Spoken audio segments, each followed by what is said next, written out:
방송에서 제공하는 투자 정보는 투자 판단에 대한 조언입니다. 방송에서 제공하는 주식의 가치, 가격 상승 및 가격 하락에 대해서는 방송사에서 보장하지 않습니다.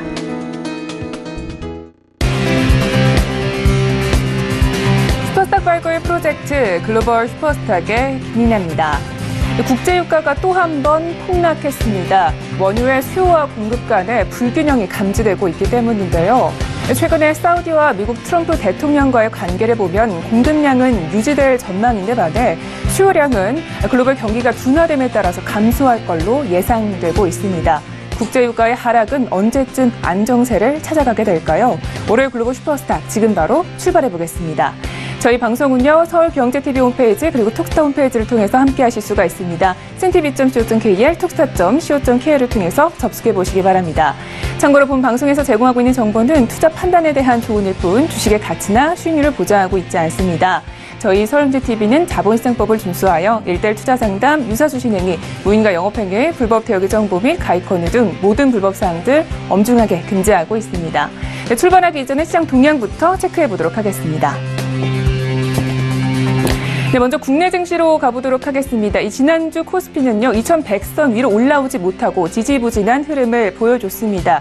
이번 주에도 G20 정상회담이 앞두어 있어서 현재 관망세가 이어질 걸로 예상되고 있는데요. 우선 오늘장은 상승 출발하고 있습니다. 0.58%대 상승하면서 2069포인트 지나가고 있습니다. 수급 동향도 함께 체크해 보도록 하겠습니다. 오늘장에서는요, 기관과 외국인 동반 매수가 포착이 됐습니다. 기관은요, 500억이 넘는 매수가 들어오고 있습니다. 이어서 코스닥 지수도 함께 체크해 보도록 하겠습니다. 지난주 코스닥 흐름은요, 코스피와 유사한 형태를 띄었는데요. 금요일장에는 1% 넘게 하락하기도 했습니다. 현재는 1% 넘는 상승폭을 보여주면서 지난주 금요일장 하락을 메워주는 모습을 보여주고 있는데요. 현재는 690포인트 지나가고 있습니다. 이어서 수급 동향도 함께 체크해 보도록 하겠습니다.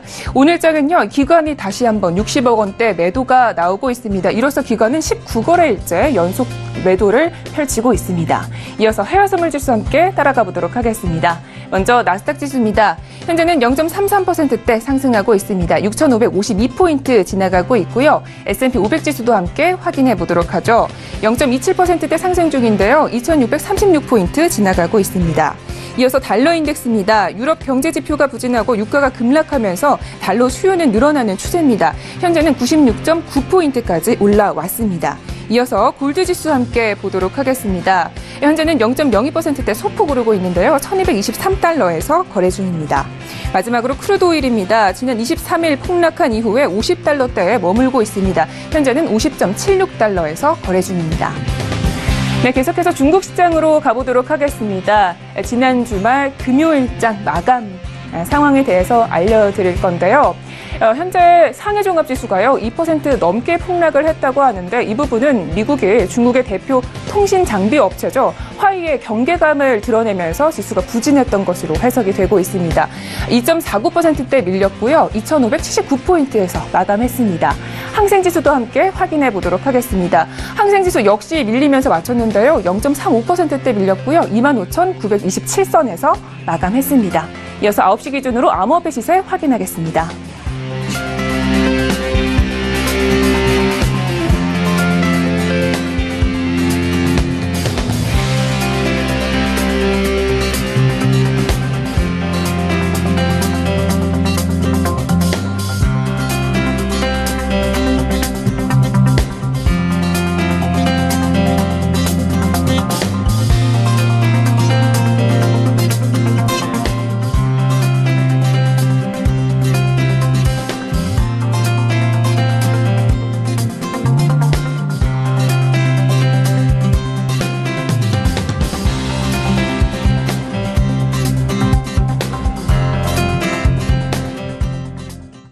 네, 글로벌 슈퍼스타 본격적으로 출발해 보도록 하겠습니다. 첫 번째 코너에서는요, 글로벌 이슈에 대해서 알아볼 거고요. 먼저 이슈 화면으로 확인하겠습니다. 첫 번째 글로벌 이슈입니다. 뉴욕 증시가 미국 소비 시즌에 따른 기대감에도 불구하고 하락 마감했습니다. 국제유가 폭락과 미중 간 무역 긴장 탓인데요. 정확한 하락 요인에 대해서 짚어보고요. 향후 주목해야 할 이슈에 대해서 알아보는 시간을 마련했습니다. 두 번째 글로벌 이슈입니다. EU와 영국이 브렉시트 초안 합의에 성공했습니다. 하지만 북아일랜드 국경 문제 등 아직 풀어야 할 숙제들이 많이 남아있어 내년 3월 말 브렉시트 완료 전까지 주시해야 할 이슈임에는 분명한데요. 관련 소식 잠시 후에 자세히 만나보시죠. 네, 오늘의 글로벌 이슈에 대해서 자세하게 이야기를 나눠보도록 하겠습니다. 오늘은요, 김은수 멘토님과 함께합니다. 네, 멘토님 안녕하세요. 네, 안녕하세요. 네, 반갑습니다. 자, 이슈 분석 함께 또 해보도록 하겠습니다. 뉴욕 증시가요, 국제 유가 폭락과 더불어서 미중 간 무역 긴장이 또다시 커지면서 하락 마감했습니다. 사실 이 블랙 프라이데이가 있어서 좀 미 증시에 긍정적인 요인을 미칠 것이다 이런 기대감도 있었는데 결국은 하락 마감했는데 구체적인 상황에 대해서 분석을 해주시죠.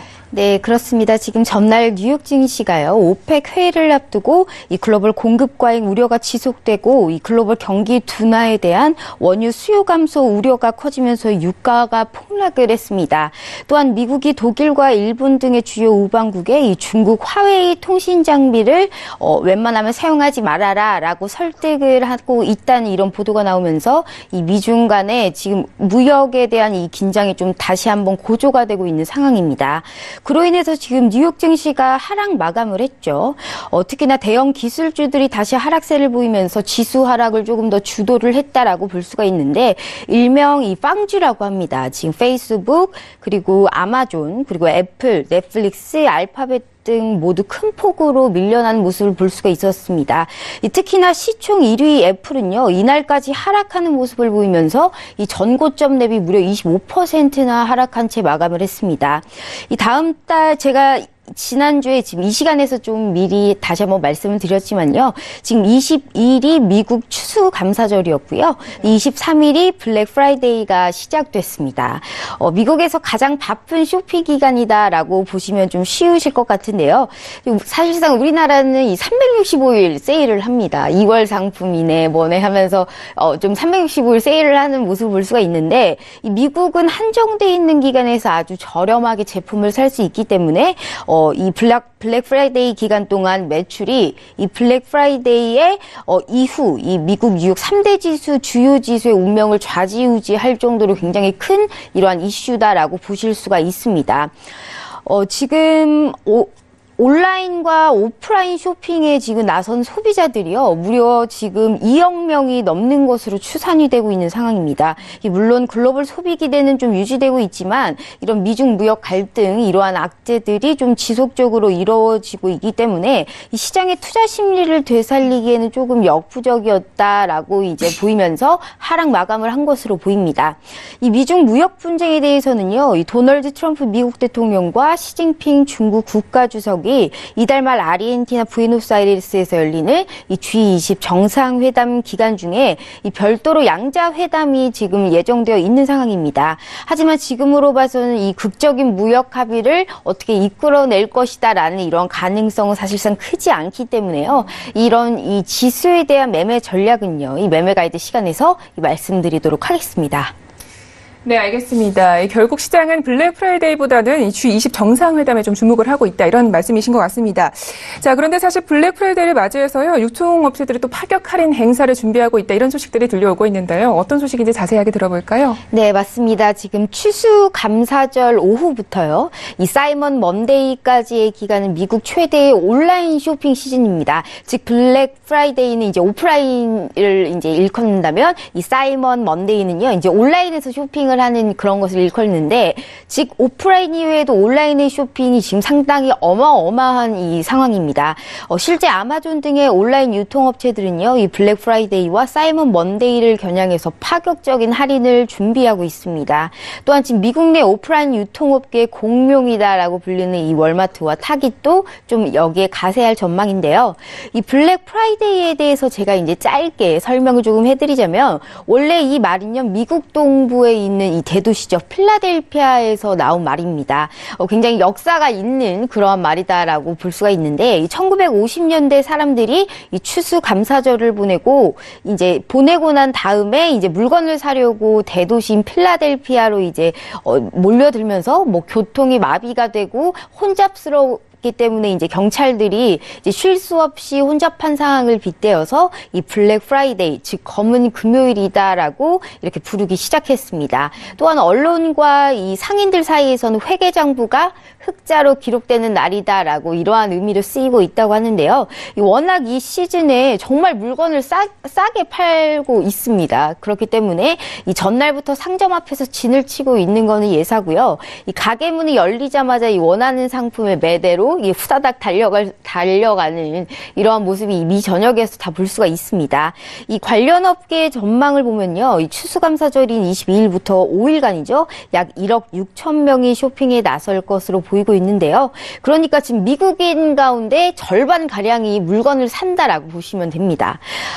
또한 지금 전자상가의 대정주인 이제 아마존, 그리고 할인점, 이 월마트, 그다음에 월마트 같은 유통주, 그리고 신용카드 결제 시스템 기업인 비자, 그리고 이제 배달업, 이 운송업체인 이제 페덱스 등이 조금 긍정적인 영향을 받을 종목이다라고 볼 수가 있는데요. 이 소비 시즌의 성과가 지수의 향방까지 정해질 정도로 제가 굉장히 중요하다고 말씀드렸기 때문에 이 상당히 중요한 사안을 연말까지는 이런 관심 종목을 이제 더해서 좀 대응을 하시는 게 좋은 방법이다라고 말씀드리고 싶습니다. 알겠습니다. 최근에 아마존과 월마트 같은 경우는 좀 많이 하락을 했는데 소비 시즌 때는 또 올라갈 수 있다는 부분을 염두를 해주시면 좋겠습니다. 자, 이어서 두 번째 이슈와 함께 이야기를 나눠보겠습니다. 영국과 유럽연합이요, 브렉시트 이후에 미래관계 초안에 대해서 합의를 했다, 이런 소식입니다. 이 초안에 대한 내용 구체적으로 들어볼 수 있을까요? 네, 맞습니다. 지금 영국이 내년 유럽연합, 즉 EU를 공식 탈퇴한 뒤에 영국과 EU의 관계를 규정할 이 26쪽짜리 선언문을 양측이 22일 날 공개를 했습니다. 이 테레사 메이 총리가 이 관련 담화를 이날 이 총리관저 앞에서 발표를 했는데요. 이를 기반으로 이 철저히 영국의 국익에 따라서 브렉시트의 절차를 진행할 것이다라고 메이 총리는 설명을 했습니다. 이날 지금 영국과 EU가 합의한 미래관계 선언문 초안에는요, 영국이 EU에서 탈퇴한 뒤에 브렉시트 전환 기간에 양측이 벌일 이 다양한 교섭에서 지침 역할을 하도록 만들었습니다. 이 구체적으로는요, 영국은 EU의 가치를 존중한다. 그리고 양측은 이 포괄적인 경제 협력 관계를 유지한다. 또한 브렉시트 합의문 초안의 미비점을 보완하는 내용 등이 조금 담겨 있습니다. 이 합의문 보완하는 부분은요, 이른바 이 백스톱 조항입니다. 이거는 영국 영토에 있는 북아일랜드와 EU 회원국으로 남는 아일랜드 사이에 이 국경 통제를 전면 집행하지는 집행을 이제 전면적으로 하지는 말자. 다만 관세 동맹으로 좀 느슨하게 이 경제적인 연결고리를 남기는 임시 규정입니다. 그런데 이 영국 영토에 이제 이거는 임시 규정이지만 영국의 이제 독립성을 해친다. 그리고 EU가 영국에 간섭할 수단을 남겨뒀다라는 점에서 이 지난주에 말씀드렸듯이 영국 내부에서 지금 사임을 하는 등 이 상당히 반대 여론에 부딪히고 있는 상황입니다. 그래서 이 백스톱을 대체할 영구적인 협정을 맺는데 최대한 노력하기로 이번에 미래관계 선언문에 이제 적었고요. 이 앞으로 브렉시트 합의문과 미래관계 선언문의 이 추인과 서명을 이제 마치게 된다면요, 이 내년 3월 29일 날 영국은 그대로 EU 회원국 지위를 내려놓게 됩니다. 영국이나 EU 어느 한쪽에서 만약에 비준 절차를 마치지 못할 경우에는요, 이 아무런 대책 없이 결별하는 즉 노딜 브렉시트를 맞게 됩니다. 이렇게 되면 지금 유럽 일대에서 뭐 정치, 경제적으로 극심한 혼란이 사실상 불가피한 상황이기 때문에 이 앞으로의 항방에 대해서 상당히 좀 주의 깊게 지켜봐야 된다라고 말씀드리고 싶습니다. 네, 알겠습니다. 자, 이어서 이번 주에 남아있는 주요 일정들에 대해서 알아보면 좋겠는데요. 이번 주는 상당히 좀 중요한 것들이 많죠? 네, 맞습니다. 지금 이번 주 뉴욕 증시는요, 제가 세 가지 정도로 뽑아가지고 왔습니다. 이 첫 번째로는 미중 정상회담에 좀 쏠려 있는데요. 이 과연 세계 경제를 압박해온 이 G 국가죠. 미국과 중국의 이 양국 간의 무역 전쟁이 변곡점을 맞을지 이것 좀 주목을 하셔야 될 것 같고요. 이 두 번째로는 제롬 파월 미 연준 의장이 이 세계 경제 둔화 가능성을 처음으로 언급한 상황입니다. 그렇기 때문에 이 금리 인상 경로가 바뀔지도 모른다라는 이러한 기대가 좀 커지고 있고요. 이 마지막 세 번째로는 이 지속적인 유가의 이 하락세입니다. 지금 현재 에너지주를 동반 하락을 이끌 뿐 아니라요. 이 유가가 지속적으로 지금처럼 하락을 한다면 세계 경기 침체 우려로까지 이어질 수 있기 때문에요. 이 다음날 6일에 열리는 오펙과 산유국 회동을 앞두고 이번 주에는 과연 유가가 좀 진정이 될지 그거를 좀 관심사로 이 주목을 좀 하셔야 될 것 같습니다. 자, 오늘입니다. 표를 보시면서 말씀드릴게요. 오늘은 이 미국 휴장입니다. 그리고 27일 화요일부터 보시면요. 이날 지금 미국 9월 주택 시장 지수와 미국 9월 케이스 실러 주택 가격 지수 그리고 11월 소비자 신뢰 지수가 발표가 될 예정입니다. 또한 28일에는 미국 3분기 경제 성장률과 10월 신규 주택 매매가 발표될 예정이고요. 이날 미국 제롬 파월 연준 의장이 이제 금리에 관련해서 이 연설이 예정되어 있습니다. 29일 목요일입니다. 이날은 미국 10월 개인 소득과 개인 소비 지출이 좀 발표가 될 예정이고요. 10월 미결 주택 매매도 발표가 될 예정입니다. 또한 이날 미국 연준 FOMC 의사록이 좀 공개가 될 예정이고요. 에반스 시카고 연은 총재 연설도 예정되어 있습니다. 이 마지막 날이죠. 이 30일에서 1일로 넘어가는 금요일에는요. 이 상당히 주목을 좀 하셔야 됩니다. 이날 국제적으로 이 행사인 G20 정상회의가 이날 열릴 것으로 지금 예정되어 있고요. 또한 미국 윌리엄스 뉴욕 연은 총재 연설이 예정되어 있고요. 또 유로존에서는 이 11월 물가 지수가 발표가 될 예정입니다.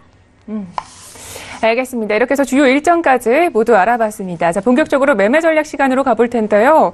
우리 김은수 멘토님은 유가에 대해서 자세하게 또 짚어주시고 계시잖아요. 근데 최근에 유가가 계속적으로 좀 폭락을 하고 있거든요. 어떻게 보시나요? 좀 해석을 해볼까요?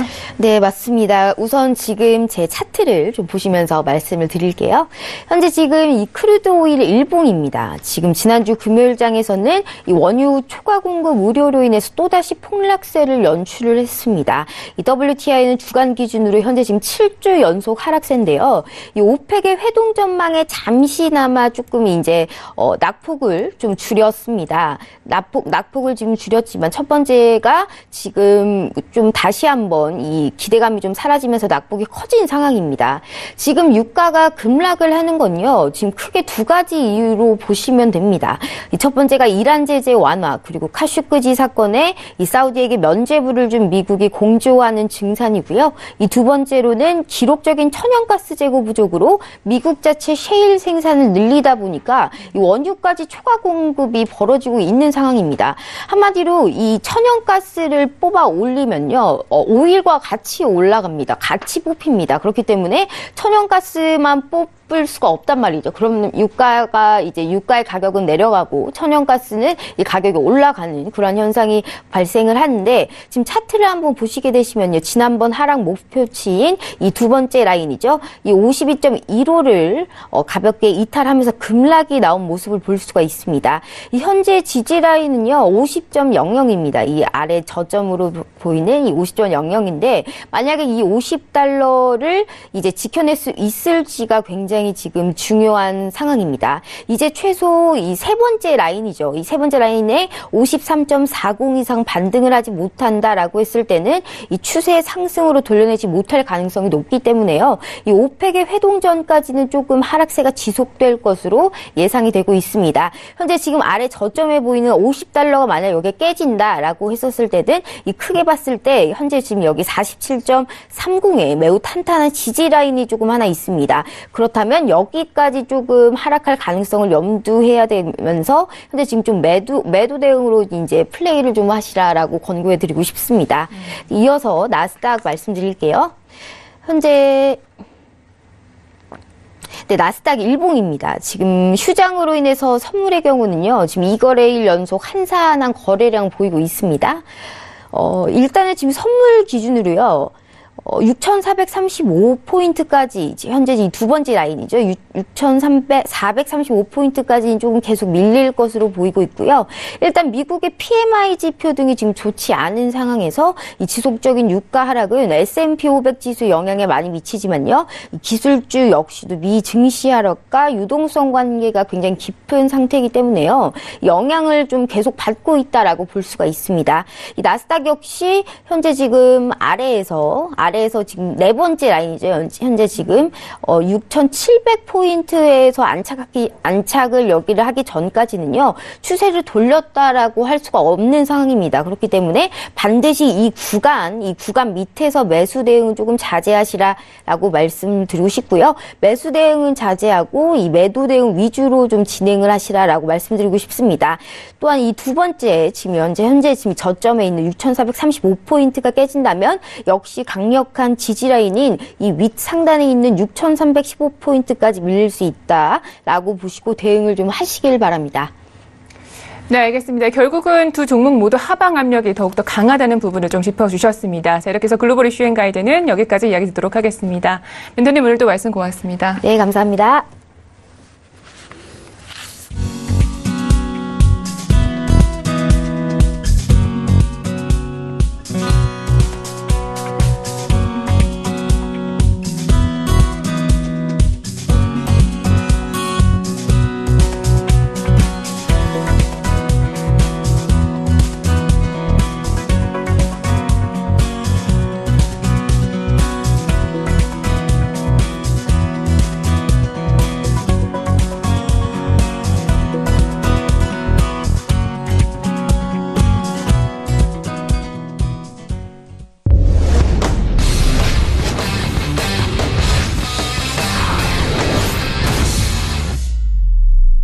네, 차이나 이슈 앤 가이드 시작하겠습니다. 상해 종합지수는요, 11월 들어서 꾸준히 회복했던 상승폭을 지난주 금요일장에 모두 뱉어냈습니다. 이 시황에 대해서 자세하게 분석을 해보고요. 주 이슈들도 점검을 해보도록 하겠습니다.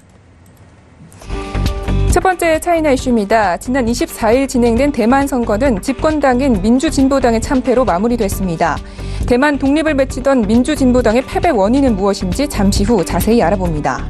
두 번째 차이나 이슈입니다. 중국 오토 서비스 업체인 메이탄 템핑의 3분기 실적 성적표가 공개됐습니다. 매출과 적자 모두 2배 이상 급증하면서 시장을 놀라게 했는데요. 매출과 적자가 모두 증가한 이유에 대해서 알아보는 시간 잠시 후에 만나보시죠. 네, 오늘의 차이나 이슈에 대해서 조금 더 자세하게 풀어보도록 하겠습니다. 오늘은요, 김정철 멘토님과 함께합니다. 네, 멘토님 안녕하세요. 네, 안녕하십니까. 네, 반갑습니다. 자, 이슈 분석하기에 앞서서 시황에 대해서 알아보면 좋겠는데요. 지난주 금요일장에 2%가 넘는 폭락을 이어졌거든요. 어떻게 해석하시나요? 네, 일단 시장이 밀릴 거라고 다시 얘기를 항상 드렸습니다. 그러니까 왜냐면 올라오는 게 이제 너무 가파르게 올라온 건 아니지만 그래도 어느 정도 좀 추세적으로 좀 올라온다고 좀 봤었을 겁니다. 근데 무역전쟁이 확실히 끝난 게 아니기 때문에 그 부분이 언젠가는 다시 또 발목을 잡을 거라고 봤는데 역시 발목을 잡았고요. 이게 이제 시작이 어떻게 되냐면 트럼프 대통령이 현재 이제 에이펙 정상회담 때 이제 좀 펜스 부통령하고 네. 또 중국 시진핑 주석하고 이제 좀 문제가 있다가 죄송합니다.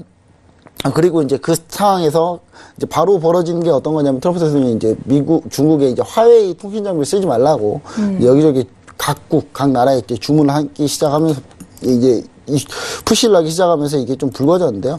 이제 결국은 화웨이 통신 장비를 잘 쓰지는 않을 거예요. 물론 쓰지는 않을 건데 많이 쓰지는 못할 겁니다. 근데 중요한 거는 이 부분을 좀 너무 대놓고 이렇게 이제 얘기를 한 부분들이 중국에서 그럼 또 발끈하지 않겠냐. 네. 이런 부분들 때문에 좀 이렇게 보여줬고요. 관련 이제 중국 화웨이뿐만 아니라 다른 중국의 이제 IT 기업도 문제가 있는 거 아니냐라는 얘기 때문에 이제 기술주들이 좀 급락했고 중국도 마찬가지고요. 기술주들이 급락했고 반면에 이제 제가 봤을 때는 의외로 좀 강했다고 볼 수 있는 게 사실 이제 그래도 우리가 생각해봤을 때는 항생지수가 그래도 좀 버텼거든요. 네. 버텼는데 이제 항생지수가 버틴 이유는 딱 하나밖에 없습니다. 여기는 이제 은행 기술주나 이런 금융주들이 좀 많기 때문에 기술주하고 좀 차이가 있고 선전 성분 지수는 약 3% 넘게 폭락을 했기 때문에요. 그러니까 이런 부분들을 우리가 좀 생각을 해보면 아직까지는 좀 쉽지 않다 이렇게 보여지고요. 2,700선 좀 회복해서 좀 가나 싶었는데 결국 또 다시 밀렸죠. 이제 우리가 항상 중요하게 여겨야 되는 라인은 어디냐면 2,533 라인인데 정확히 보면 2,500포인트라고 보시면 될 것 같습니다. 2,500포인트를 어떻게 잘 지켜주느냐. 지켜주기만 해도 제가 봤을 때는 좀 어느 정도 좀 저점을 높여가는 추세이기 때문에 나쁘진 않다고 보거든요. 그래서 그런 부분들을 우리가 좀 신경 쓰면서 중증시를 보시면 좋지 않을까 싶습니다. 네, 알겠습니다. 이 미중 간의 갈등이 여전히 지수의 발목을 잡고 있는 부분 확인을 해봤습니다. 자, 마감 상황에 대해서 알아봤고요. 첫 번째 이슈부터 살펴보도록 하겠습니다. 탈중국화를 앞세운 대만의 민진당이요. 결국 이번 선거에서 참패하는 결과를 나왔습니다. 우리 결과에 대해서 좀 자세하게 풀어볼까요? 네, 일단 대만이 이제 현재 집권당이 민진당입니다. 민진당이라 그래서 이제 민주진보당. 그래서 민진당입니다. 이 민진당이고 그 다음에 이제 이제 현재 예전의 여당이죠. 예전 여당. 현재는 야당인데 국민당이 이제 있는데 이 두 당에서 이제 결국 이제 선거가 붙었습니다. 선거를 했었는데 결국은 25일 날 이제 대만 중앙선거관리위원회 발표한 바에 의하면 전국 지방선거에서 야당인 중국 국민당은 유명하죠. 사실 중국 옛날에 중국 본토에서 공산당하고 국민당하고 싸울 때부터 있던 당이거든요. 그 당이 이제 대만까지 쫓겨와가지고 이제 이렇게 한 게 중국 국민당이에요. 그래서 이 중국 국민당이 이제 22고 주 계열 5개를 차지하면서 집권당인 민주진보당이 현재 대만의 집권당인데 네. 거기 민주진보당 6곳을 가져간 거에 그쳐서 결국 이제 국민당이 승리를 했습니다. 승리를 했는데 2014년 대만 지방선거가 거의 정반대로 났었어요. 정반대로 났는데 제가 알기로는 그때 민진당이 12개 가져갔었고 현재 국민당이 6개를 가져갔었는데 제가 볼 때 완전히 이제 역전이 됐다. 그렇게 보시면 좋을 것 같고 지금 현재 시장 투표에 참가한 유권자들 같은 경우도 정당 지지율로 따져봤을 때 국민당이 약 48.8%, 그다음 민진당이 39.2%로 국민당이 좀 승리를 했습니다. 국민당이 승리를 했고 특히 이제 민진당 핵심 텃밭인 가오슝하고 타이중을 모두 다 국민당한테 이겼습니다. 가오슝 같은 경우는 거의 민진당의 거의 안방이라고 할 수 있거든요. 약 30여 년간 계속 민진당에서 이제 정권을 잡았던 그런 곳인데 여기를 뺏겼다는 게 거의 충격적이고요. 제가 봤을 때는. 그래서 이번 상황이 어떤 거냐면 이 민진당이 어떤 컨셉이었냐면 대만의 독립을 외쳤던 곳이고요. 현재 집권당이죠. 그리고 현재 국민당이 참 아이러니하게도 공산당이 쫓겨와가지고 싸우고 쫓겨왔던 그 당인데 중국과의 하나의 중국을 얘기하는 데거든요. 그래서 이제 요런 이념적인 부분에서 어느 정도 좀 하나의 중국이 조금 더 앞섰다. 이렇게 네. 좀 볼 수가 있겠습니다. 알겠습니다.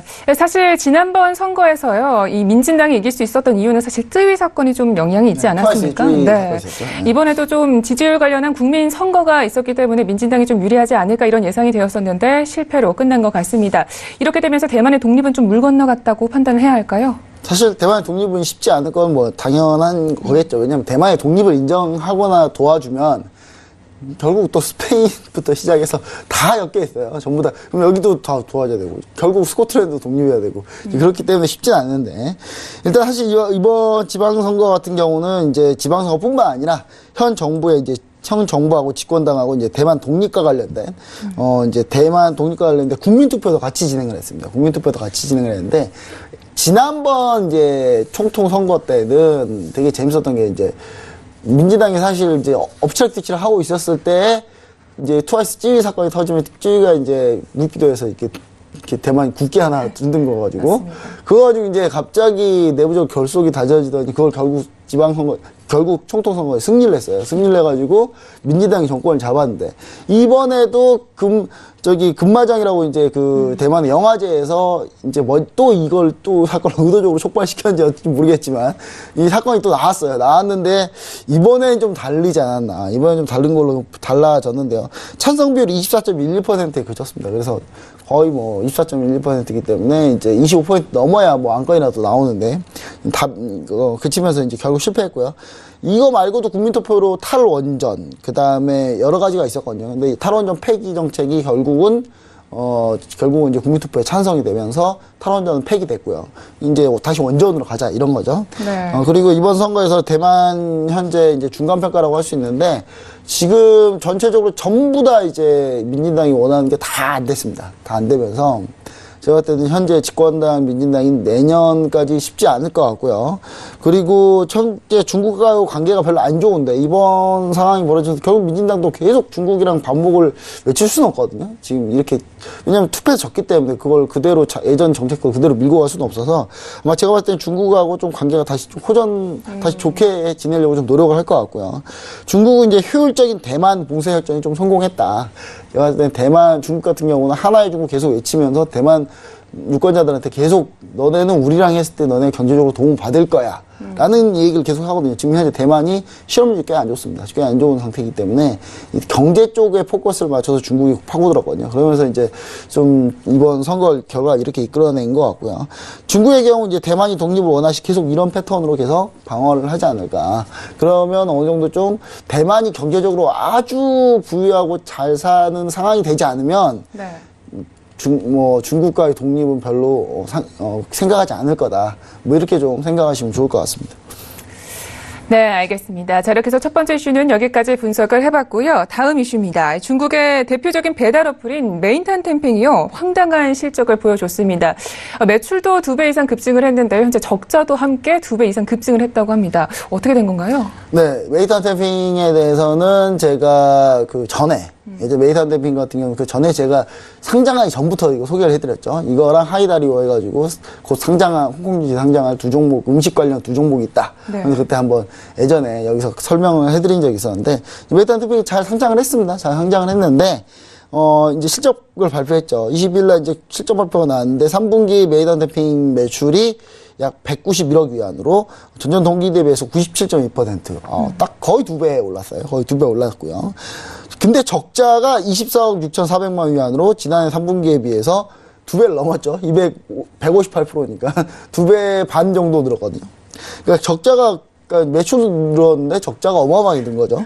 그래서 이제 이 부분 같은 경우는 이제 좀 어떻게 된 거냐. 사실 이제 좀 설명을 좀 드리자면 메단댐핑이 요즘에 이제 본업은 잘해요. 배달오프 이런 거 워낙 잘 되기 때문에 잘하고 있고, 배달오프에 AI 인공지능을 좀 가미해가지고 상당히 좀 잘하고 있어요. 근데 중요한 거는 이거 말고 이제 다른 먹거리를 하려고 막 이것저것 진입을 하는데 결과가 썩 신통치 않습니다. 그래서 지금 그 부분이 이제 문제인데요. 그래서 이제 지난 9월에 이제 홍콩 증시에 상장한 메이탄템핑 같은 경우가 금요일 날 10% 급락, 기술주 하락에 단초를 좀 제공했습니다. 메이탄템핑이. 근데 오전장에 막 10% 급락했고요. 이제 사실 적자인 이유가 이제 신사업에 좀 약간 과감하게 많이 투자를 했다. 이렇게 보실 수 있겠습니다. 지금 우리나라도 보시면은 카카오 같은 경우도 지금 사람들이 막 돈 엄청 많이 벌 것 같잖아요. 카카오 돈 못 벌고 있잖아요. 카카오 실사업도, 그러니까 실사업 안 되는 게 카카오가 투자를 엄청나게 하는데 카카오도 돈을 벌지는 못하고 있는, 약간 그거 비슷하다 보시면 됩니다. 메이탄템핑도 이제 신사업에 이제 다음 먹거리에 대해서 엄청나게 지금 투자를 하고 있는데 지금 현재 돈을 벌고 묻지는 못하고 있다. 특히 이제 차량 공유 서비스 시장에 진출했는데 적자가 좀 많습니다. 차량 공유, 자전거 공유. 자전거 공유는 이미 지금 적자 때문에 지금 사업 철수하려고 하고 있고요. 예, 그런 부분들도 있다는 부분을 좀 아셨으면 좋을 것 같습니다. 네, 알겠습니다. 하지만 결국은 본업, 그러니까 배달 대행 부분에서는 사실 계속적으로 좀 성장을 하고 있는 부분이 있지 않은가 싶은데요. 그렇다면 이 메이탄템핑의 배달 어플에 있는 사용량은 좀 어느 정도나 될까요? 예, 이제 사실 이 본업이 얼마나 튼튼하냐가 중요한데, 현재 메이탄템핑 같은 경우가 하루에 평균 배달 주문이 약 1940만 건. 어마어마하죠. 우리나라 인구 두 명 중에 한 명은 하루에 한 번씩 주문한다라고 보시면 될 것 같은데, 우리나라 인구로 비교를 하자면요. 네. 지난해 3분기 대비해서는 약 48.5%가 증가했습니다. 그러니까 많이 증가했죠. 순이익이 근데 2배 이상 증가했어요. 배달 어플에서는 순이익이 2배 이상 증가했어요. 왜냐? 이제 19억 위안 정도를 찍었는데, 이 AI 기반과 그다음 위치 기반 서비스 기술을 통해서 약간 이 스마트 물류 시스템을 만들었거든요. 지금 중국이 가장 발달한 게 제가 볼 때 전 세계에서 중국이 제일 발달한 게 뭐냐면 제가 볼 때 스마트 물류 시스템이에요. 이거는 전 세계 어디도 따라갈 수가 없습니다. 예, 글로벌한 유통 상거래, 전자 상거래 업체들이 워낙 많기 때문에 이 부분이 상당히 좀 많이 증가를 했는데 이익률이 여기서 16%나 증가를 했고요. 올 3분기 이제 메이단 댐핑 전체 서비스 거래액이 전년 동기 대비해서 40%나 증가했어요. 40% 증가하면 중국의 보통 IT 기업들 성장률이 20% 정도로 다운돼 있거든요. 그거의 약 2배입니다. 그러니까 본업은 상당히 나쁘진 않다. 늘어난 이제 1,457억 위안을 기록했고요. 고객 수도 2억 9천만 명에서 지금 3억 8천만 명을 1년 새에 9천만 명이 늘었다는 거는 지금 사실 페이스북이나 이런 데 다 고객 줄고 있거든요. 근데 고객은 여기는 계속 좀 늘고 있다. 그래서 메이단 댐핑이 좀 본업은 좋은데 신규 먹거리에서 아직 뭔가 성과가 안 나오고 있다는 참 딜레마인 상황입니다. 알겠습니다. 결국 이 적자가 난 부분을 좀 매출에서 끼워야 되지 않을까 이런 생각이 드는데요. 자, 이렇게 해서 이슈 분석은 여기까지 분석을 해보겠습니다. 자, 본격적으로 매매 전략 시간으로 가보도록 하겠습니다. 자, 오늘도 저희가 노래별 종목에 대해서 소개를 해주실 텐데요. 오늘은 어떤 종목일까요? 네, 오늘은 메이단 댐핑입니다. 메이단 댐핑을 가져왔는데요. 일단 찾기 힘드실 거예요. 메이단 댐핑 종목 코드 찾기 힘드실 건데 지금 사실 저한테도 가끔 전화가 와요. 증권사 직원들이 전화가 와서 메이단 댐핑 코드 번호가 뭐예요? 전화가 오는데 이게 치면 안 나와요. 한글로 치면 안 나오고 이게 왜 안 나오죠? 왜냐면 이게 중국은 보통 기업 이름이 있으면 그 기업 이름에 한문 이름을 우리나라에서 등록을 해놓거든요. 근데 심지어 이해하는 한문 이름이 아니라 영문으로 돼 있어요. 그래서 모르실 수도 있습니다. 이거 찾다가 못 찾아가지고 가끔 저한테 계속 전화 오신 분들이 많은데 일단 예, 메이단 댐핑, 예, 지금 코드 번호가 003690입니다. 네, 003690이고요. 홍콩 증시에 상장이 되어 있습니다. 2003년에, 원래 이 메이단 댐핑 같은 경우는 2003년에 온라인 배달 어플로 시작을 했어요. 그 다음에 음식점 예약 사업, 이것도 같이 진행을 했거든요. 음식점 예약을 좀 해주는 그런 데로 이제 했는데, 그룹폰하고 약간 유사하게 우리나라 뭐 따지면 뭐 쿠팡이나 뭐 이런 데가 되겠죠.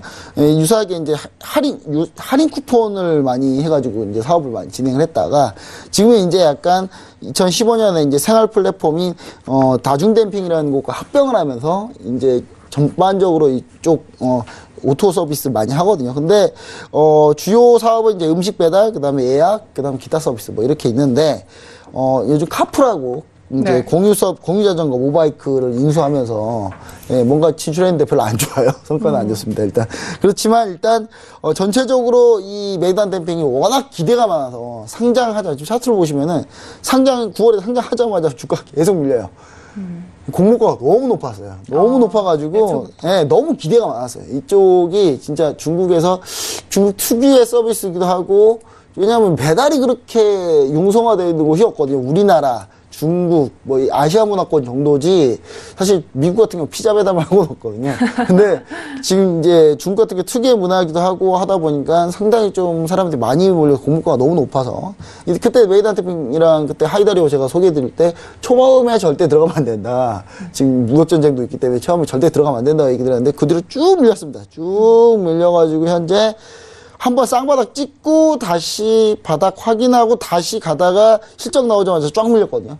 그나마 긍정적인 건 어제 밀리고 밑골이 좀 달아줬다는 거예요. 달아줬다는 건데 그럼 여기서 매수를 해도 되냐?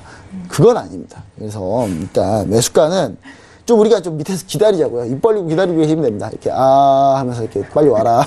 그러면 이제 떨어질 거거든요. 이제 메이단 댐핑 같은 경우 경쟁자들이 되게 많습니다. 또 여기도 경쟁자들이 디디 출신부터 해가지고 경쟁자들이 되게 많거든요. 그래서 이제 조금 밀리면은 제가 볼 때 50 홍콩 달러 정도에서 매수를 한번 잡아보시고 손절가는 44.500 정도 잡아보시면 좋을 것 같고요.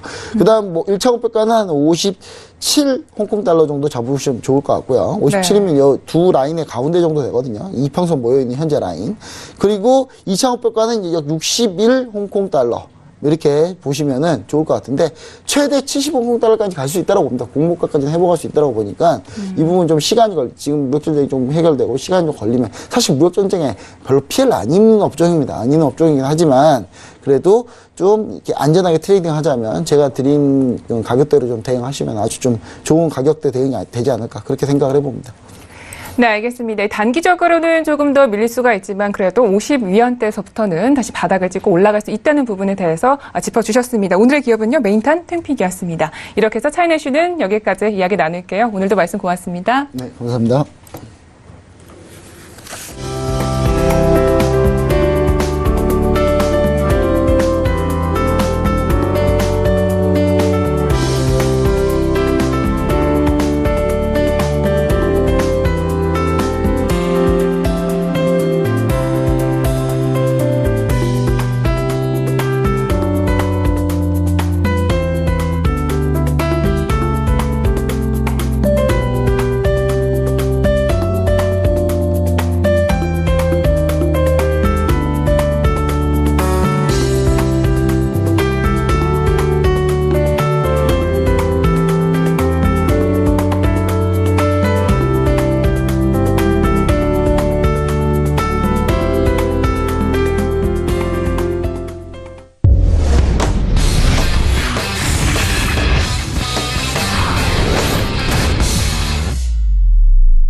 네, 코인 이슈 앤가이드 시작하겠습니다. 최근에 코인은요, 급격하게 하락한 이후에 저가 매수세가 좀 유입되는 모습을 보여주고 있는데요. 그래도 이 긴장감을 늦출 수는 없겠습니다. 오늘의 이슈 통해서 시장을 꼼꼼하게 분석을 해보겠습니다.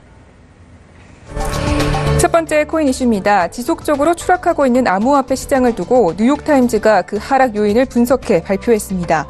뉴욕타임즈가 꼽은 암호화폐 시장 하락 요인은 무엇인지 잠시 후에 알아보시죠. 두 번째 코인 이슈입니다. 사우디아라비아 정부가 내년에 국영 암호화폐를 발행하겠다고 발표했습니다. 사우디는 왜 이런 결정을 내린 것이고 다른 국가들의 암호화폐 시장 관련 움직임은 어떤지 알아보는 시간을 마련했습니다. 네, 본격적으로 코인 이슈 앤가이드 시작을 해보도록 하겠습니다. 오늘은요, 선주 멘토님과 함께합니다. 네, 멘토님 안녕하세요. 네, 안녕하세요. 네, 반갑습니다. 자, 함께 이슈 분석을 또 시작을 해볼 텐데요. 뉴욕타임즈가 암호화폐 하락에 대해서 분석을 했다고 하는데 어떤 내용이 들어있나요? 네, 뉴욕타임즈는 워낙 또 주목받는 세계인의 언론 매체인데요. 여기에서 이제 암호화폐가 워낙 하락했기 때문에 여기에 대한 이유를 좀 5가지로 분석을 해봤는데요. 일단은 첫 번째, 거래소와 규제기관, 그리고 개발자의 중앙집거나 상용화된 토큰의 부재, 그리고 마지막으로 IMF 총재 발언으로 뽑았습니다. 첫 번째 요인은 이제 규제를 받지 않는 거래소들인데요. 국가의 명확한 규제를 받지 않는 암호화폐 거래소가 이제 저도 계속 말씀을 드리지만 빨리 규제가 만들어져야 된다고. 왜냐면은 이게 안 만들어지면 이용 시 고객자들이 고스란히 그 위험 부담을 안고 가야 되는데요. 예를 들어서 스테이블 코인인 테더 같은 경우는 은행 계좌에 있는 자금으로 $1의 가치를 지금 유지하고 있는데요. 최근 테더와 또 거래소 비트피넥스는 고객들과 은행 자금을 확인하는 데 있어서 마찰을 빚었습니다. 그래서 테더 유저들의 불신이 커져갔는데 테더를 이용하던 많은 트레이더들이 이제 테더를 팔아치우면서 가격을 떨어뜨리는 요인이 되었는데요. 또 중국의 대형 헤지 펀드인 엠버 AI가 이제 거래소 OKEX가 이제 합의 없이 트레이딩 규칙을 변경을 해서 고객들이 금전적 피해를 봤다고 이제 밝혔는데요. OKEX 측은 갑작스러운 이런 트레이딩 규칙 변경에 대해서 사과를 했으나 고객들의 손실에 대해서는 전혀 인정하지 않는 모습 보였습니다. 이러한 사태가 자주 발생하면 암호화폐 시장 전반에 대한 이용자들의 불신이 당연히 커지겠고 가격에도 부정적인 영향을 미쳤다는 것이 뉴욕타임즈의 설명입니다. 두 번째 같은 경우는 점차 강화되어가는 관련 규제기관의 압박입니다. 암호화폐 시장이 이제 급성장을 했는데요. 초기 코인 발행 ICO의 흥행과 함께 이제 시작이 됐죠. 규제기관의 가이드라인 없이 거대한 자금들이 마구 들어왔는데 ICO에 대해서 변호사들이 유가 증권 규정에 위배한다고 경고를 했으나 결국 미국 증권거래위원회 SEC는 최근에 ICO에 대한 처벌 수준을 강화하게 이릅니다. 불법 ICO의 경우는 이제 SEC는 ICO 제공업체들을 징계하고 모집 자금을 투자자들에게 돌려줄 것을 명령하는 등의 처벌을 내렸는데요. SEC가 지난 16일에 이제 디지털 자산증권 발행 및 거래에 관한 성명을 발표하면서 암호화폐 관련 규정이 앞으로 강화될 것이라고 밝히기도 했죠. 네. 결국 첫 번째 이유 그리고 두 번째 이유 모두 규제와 좀 관련이 있는 것 같은데요. 그렇다면 또 다른 이유 중에서 이번 최근에 비트코인 캐시 관련해서 하드포크 문제가 좀 있었잖아요. 이 부분도 좀 포함이 됐을까요? 네, 포함이 됐습니다. 사실 탈중앙화가 암호화폐의 핵심인데 이것이 중앙집권화되면서 문제가 된 건데요. 몇몇 개발자 커뮤니티에 의해서 중앙화된 암호화폐가 일으키는 문제점들이 암호화폐 하락장을 일으키는 세 번째 요인으로 뽑혔습니다. 지난 16일에 진행됐던 비트코인 캐시의 하드포크에서 이제 비트코인 캐시의 개발자 집단이 양대 진영으로 나뉘어져서 해시파워 전쟁을 일으켰죠. 결국 두 코인으로 쪼개진 비트코인 캐시의 가격이 끝도 없이 밑으로 내려갔고 다른 암호화폐들도 동반 하락을 불러일으켰습니다. 이와 관련해서 이제 탈중앙화를 내건 블록체인 생태계에서 개발자 그리고 채굴자들로 인해 암호화폐 생태계가 오히려 중앙 집권화가 되었고 이들의 개인적인 싸움이 암호화폐 가격에 영향을 주며 블록체인 전반에 대한 신뢰를 추락시켰다는 견해도 다수 존재합니다. 사실 지금 세력 다툼이 이루고 있거든요. 아무래도 언론에 공시적으로는 안 했지만 암암리의 이 비트코인을 비롯해서 그 양대 산맥에서 좀 많은 이슈들이 있었습니다. 거기에 대해서는 추후적으로 말씀을 드리겠고요. 또 암호화폐와 블록체인 기술들이 실상에 쓰이지 못하고 있는 상황도 암호화폐 시장의 하락 원인으로 뽑히고 있습니다. 이제 시가총액이 2위에 이제 달하는 이더리움 같은 경우 현재 특히 확장성 등 기술적 난제로 인해서 상용화에 어려움을 겪고 있습니다. 현재 토큰들이 서비스 이용보다는 대부분 투기 목적으로 사용되었기 때문인데요. 다수의 업계 전문가들은 이제 블록체인 산업이 발전하기 위해서는 유즈 케이스, 그러니까 실용화되는 단계가 빨리 나와야 된다라고 강조를 하고 있습니다. 그리고 마지막으로 뉴욕타임즈가 뽑은 하락장의 요인은 크리스틴 라가르드의 IMF 총재 발언입니다. 이제 크리스틴 라가르드 총재는 지난주 싱가포르에서 열린 핀테크 회의 연설에서 국가들과 중앙은행들이 비트코인과 비슷한 디지털 통화들을 발행하려는 이유를 설명을 했는데요. 암호화폐의 제도권 편입이 될 수도 있다. 그 가능성을 시사를 했습니다. 사실 이거는 또 한마디로 또 암호화폐에 대한 정신과 위배되는 말이기도 하는데요. 암호화폐 산업 개입 및 관리 하에 될 수 있다고 시사를 한 것은 오히려 이제 투자자들의 그 어떤 제도권 밖에서 이루어지고 있는 그런 거래라든지 그런 장점이 좀 없어지는, 상쇄시키는 그런 거기 때문에 문제가 되고 있습니다. 그래서 현재 정부와 관련 없이 진행되고 있는 다수 블록체인 사업에 나쁜 영향을 끼쳤다는 게 뉴욕타임즈의 의견입니다. 네, 알겠습니다. 이 5가지 요인에 대해서 알아봤는데 특히 4번째 요인에서 우리 실생활에서 암호화폐가 진짜 사용되지 않는 부분을 저는 본 적이 없는 것 같습니다. 맞습니다.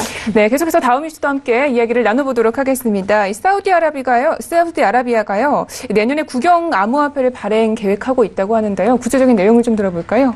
네, 사우디 정부가 이제 국영 암호화폐를 활용해서 더 빠르고 그리고 효율적인 국경 간 지불과 은행 간 거래를 지원하고자 합니다. 이를 위해서 연구그룹을 이제 신설을 하고 블록체인과 암호화폐 도입을 적극 진행 중에 있는데요. 아랍에미레이트 연방 UAE와 지금 협력 중에 있습니다. 아랍에미리트 연방은 내년부터 ICO 토큰을 증권으로 분류를 하고 두바이의 경우에는 2021년까지 거래의 50%를 분산 원장 기술로 처리하는 것을 목표로 하고 있습니다. 그러니까 세계 최초 블록체인 법원도 설립을 앞두고 있는데요. 사우디 같은 경우는 좀 적극적으로 암호화폐 그런 전반적인 곳에 좀 참여를 하는 편입니다. 그래서 UAE 중앙은행 총재 이제 무바락 라세드 알만수리가 19일 현지 시간으로 정부 지원 암호화폐가 현재 설계 단계에 들어갔다고 발표를 했는데요. 알만수리 총재는 최첨단 금융기술을 도입하기 위해서 암호화폐 발행을 결정을 했으나 아직까지 소비자 보호 등의 문제들을 해결해 나가야 된다고 전하기도 했습니다. 총재는 이제 사우디아라비아와 UAE의 금융 규제 기관의 합법적이고 공식적인 교환 매체로 쓰일 암호화폐를 위한 규제 요건 검토를 촉구하에 있습니다. 지난 8월이었죠. 사우디아라비아가 외환 증권 거래를 감독하는 그 상임위원회가 있는데 이 상임위원회에서 암호화폐 거래와 처리를 불법으로 간주한다는 입장을 밝혔는데 그와 반대로 정부 같은 경우 이제 자국 내 암호화폐 서비스 인가를 받았다고 주장하는 웹사이트 또는 소셜 미디어 계정에 대해서도 어떤 단체나 개인의 암호화폐 활동을 허가한 바 없다고 선을 그었었습니다. 하지만 또 이렇게 사우디 정부가 국영 암호화폐를 발행한다는 것은 어쩌면 제도권 안으로 편입하려는 움직임이라고 볼 수가 있겠죠. 한편 이슬람 암호화폐 거래소 스테이블 코인 X8C 같은 경우 이런 이슬람 문화에 맞게 조성된 암호화폐 기술이 속속 등장하고 있고 중동 금융시장 내 문을 두드리고 있기 때문에 중동에서도 암호화폐가 조금 늦었지만 이제 새롭게 부각되지 않을까라는 생각이 듭니다. 네, 알겠습니다. 그런데 이 국가별로도 암호화폐에 대한 전망은 다르게 진단을 하고 있는 것 같습니다. 다른 나라들은 좀 어떤 움직임을 보이고 있는지가 궁금한데요. 네, 전 세계 각국의 암호화폐 물론 상황마다 다르겠지만 좀 단속이 강화되고 있는 추세가 보이고 있습니다. 이달 독일 금융규제기관에서는 영국 암호화폐 기업 피나텍스트의 활동 제한 명령을 내렸고요. 또 미국 증권거래위원회 SEC도 미등록 증권을 문제로 첫 민사 조치를 집행하는 등 ICO를 비롯한 암호화폐 산업을 압박하고 있습니다. 또 이탈리아 정부 같은 경우는 공식 규제 프레임워크를 진행하지 않고 있는데요. 정식 규제 도입까지 금융기관이 암호화폐 처리를 유예할 것을 권장하고 있습니다. 이렇게 급격한 암호화폐 산업 성장으로 규제안 설립에 박차를 강하던 이제 영국 재정청 같은 경우는 소비자 보호와 또 산업의 혁신 사이에서 이제 밸런스를 맞추기 위해서 조금 시간을 들이더라도 천천히 상황에 맞게 규제안을 설립하자는 의견이 나오고 있어서 규제를 강화하고 있지만 그렇다고 또 블록체인이 이제 국가적으로 전반적인 산업혁명에 큰 일조를 하기 때문에 무조건 막기보다는 상황에 맞게 좀 천천히 규제하자는 입장. 그래서 올해 연말에는 전 세계적으로 좀 추가적인 가이드라인이 계속 나올 것으로 예상이 됩니다. 네, 알겠습니다. 이 산업에 대한 부분은 좀 경력을 하고 있지만 이 거래, 투자에 대한 부분은 좀 규제를 마련해 나가고 있다는 부분까지 모두 짚어봤습니다. 자, 이렇게 해서 코인 이슈 앤 가이드는 여기까지 이야기 들어보도록 하겠습니다. 멘토님, 오늘도 말씀 고맙습니다. 네, 감사합니다. 네, 오늘도 저희 글로벌 슈퍼스탁은 해외 선물과 중국 주식 그리고 암호화폐까지 전 세계를 대상으로 유망 투자 종목 발굴하기 위해서 열심히 달려왔습니다. 참고로 본 방송에서 제공하고 있는 정보는 투자 판단에 대한 조언일 뿐 주식의 가치나 수익률을 보장하고 있지 않습니다. 저희 서울경제TV는 자본시장법을 준수하여 일대 투자 상담, 유사 추진행위, 무인가 영업행위, 불법 대여기 정보 및 가입 권유 등 모든 불법 사항들 엄중하게 금지하고 있습니다. 우리 투자자분들 오늘도 성공적인 투자 판단하시기를 저희는 기원 드리고요. 내일 이 시간에 찾아뵙도록 하겠습니다. 함께해 주신 여러분 고맙습니다.